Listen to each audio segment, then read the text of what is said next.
নমস্কার বন্ধুরা, সীমার কিচেনে সবাইকে স্বাগত। আজকে রেসিপি পটল দিয়ে রুই মাছের ঝোল। পটল দিয়ে রুই মাছের ঝোল তো আপনারা নানানভাবে বানিয়ে খেয়েছেন, কিন্তু আপনার মতো করে একবার বানিয়ে খেয়ে দেখুন, খুবই টেস্টি হয়। আসুন শুরু করা যাক আমার আজকের ভিডিওটি। এখানে আমি 6 পিস রুই মাছ ভালো করে ধুয়ে নুন হয়ে মেখে রেখেছি।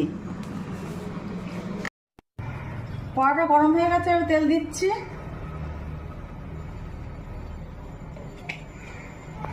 তেলটা গরম হয়ে গেছে, মাছগুলো এবার ভেজে নেব।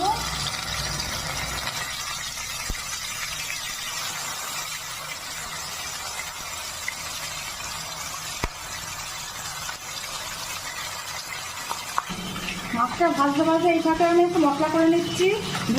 গোটা ধনে দিচ্ছি 1 চামচ, গোটা দিয়ে দিচ্ছি 1 চামচ, মৌরি দিচ্ছে 1 চামচ, গোটা গোলমরিচ দিচ্ছে 1 চামচ, আর 4টে শুকনো লঙ্কা দিচ্ছি। শুকনো লঙ্কা দিচ্ছি 4টে, একসাথে আমি পেস্ট করে নেবো। মাছগুলো একটু ভাজা হয়ে গেছে, উল্টে দিচ্ছি। এই রেসিপিটা আপনারা কাঁচা মাছ দিয়ে করতে পারেন, কোনো অসুবিধা নেই।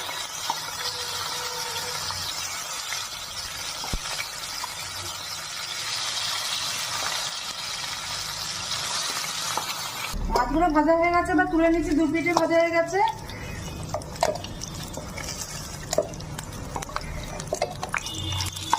এবার আমি ওই তেলে আলুগুলো ভেজে নেবো।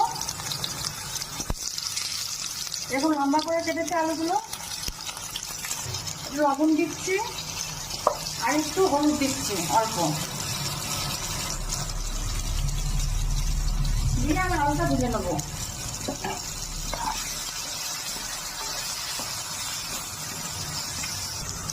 আলুটা কিছুটা ভেজে নিয়েছি। এই সময় পটল কেটে রেখেছি, একটু খোসা রেখে লম্বা করে কেটে নিয়েছি 2 টুকরো করে। সেই পটলগুলো আমি দিয়ে দিচ্ছি। পটলগুলো আলুর সাথে ভেজে নেবো। আলু আর পটলগুলো ভাজা হয়ে গেছে, এই সময় তুলে দিচ্ছি। আমি আর একটু তেল দিচ্ছি।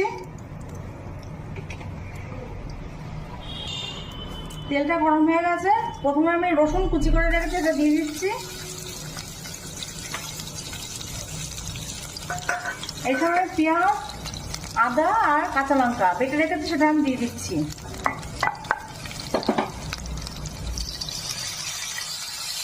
ভালো করে কষিয়ে নেবো। রসুনের সাথে তেলে পেঁয়াজ, আদা, কাঁচা লঙ্কা বাটা। মশলাটা আমার কষানো হয়ে গেছে। এই সময় আমি এখানে জিরে, ধনে, মৌরি, গোলমরিচ আর শুকনো লঙ্কা দিয়ে বেটে রেখেছি, সেটা আমি দিয়ে দিচ্ছি। মৌরিটা অবশ্যই দেবেন, মৌরির একটা ফ্লেভার, সেটাও ভালো লাগবে ঝোলে। আর মৌরির শরীরটাও ঠান্ডা রাখবে, সেটা দিয়ে দিচ্ছি। আমার বাটাটা, মশলা বাটাটা দিয়ে আমি কষিয়ে নেবো।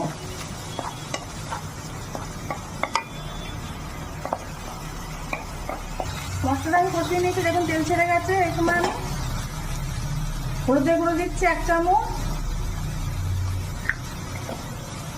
ভালো করে মিশিয়ে দেবো।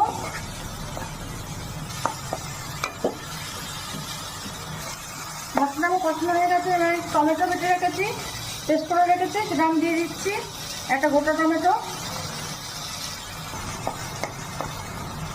মশলা কষানো হয়ে গেছে। এই সময় আমি দই রেখেছি ফেটিয়ে, আঁচটা আমি লোতে করে দিয়েছি গ্যাসটা। এই সময় আমি দইটা দিয়ে দিচ্ছি।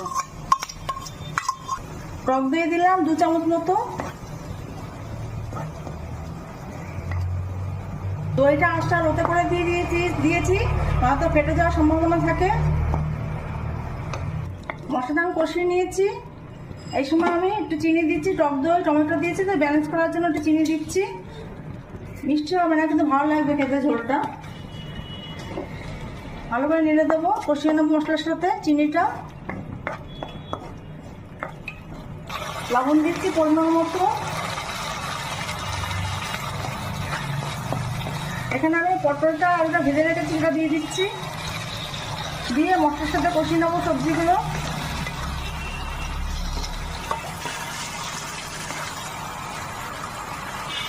আমি লঙ্কা দিচ্ছি ভেঙে, কাঁচা লঙ্কা। ভালো করে কষিয়ে নেবো সবজির সাথে, মশলার সাথে কাঁচা লঙ্কা একসাথে। সবজির সাথে মশলাটা ভালো করে কষিয়ে নিয়েছি, দেখুন তেল ছেড়ে গেছে। এই সময় আমি এখানে গরম জল করে রেখেছি, পাশের ওভেনে গরম জল করে রেখেছি, সেটা আমি দিয়ে দিচ্ছি। গরম জল দিয়ে চেষ্টা করবেন, ভালো লাগবে খেতে।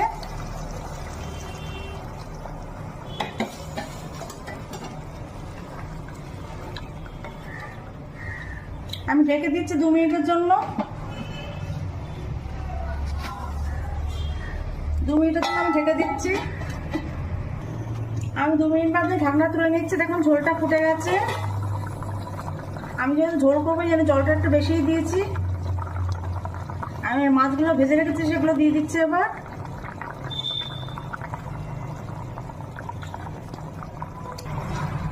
আমার রুই মাছের রেসিপিটা যদি ভালো লাগে পটল আলু দিয়ে, তাহলে লাইক কমেন্ট শেয়ার করবেন। আর আমার চ্যানেল নতুন বন্ধু আছে, চ্যানেলটা সাবস্ক্রাইব করে পাশে থাকবেন। আমি এবার 2 মিনিটের জন্য ঢেকে দিচ্ছি মাছ দিয়ে। আঁচটা আমি লোতে করে দিচ্ছি। 2 মিনিট বাদে আমি ঢাকনা তুলে নিচ্ছি। পটল আলু দিয়ে মাছের ঝোলটা হয়ে গেছে, রুই মাছের ঝোল।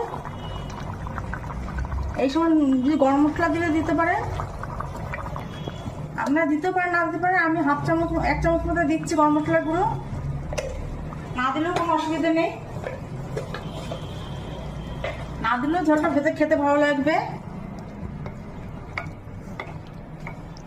রুই মাছের ঝোল একদম তৈরি। আমি 2 মিনিটের জন্য ঢেকে দিচ্ছি। গ্যাসটা আমি অফ করে দিচ্ছি। পটল আলু রুই মাছের ঝোল হয়ে গেছে। আপনাদের যদি রেসিপিটা ভালো লাগে, বাড়িতে অবশ্যই একবার ট্রাই করবেন।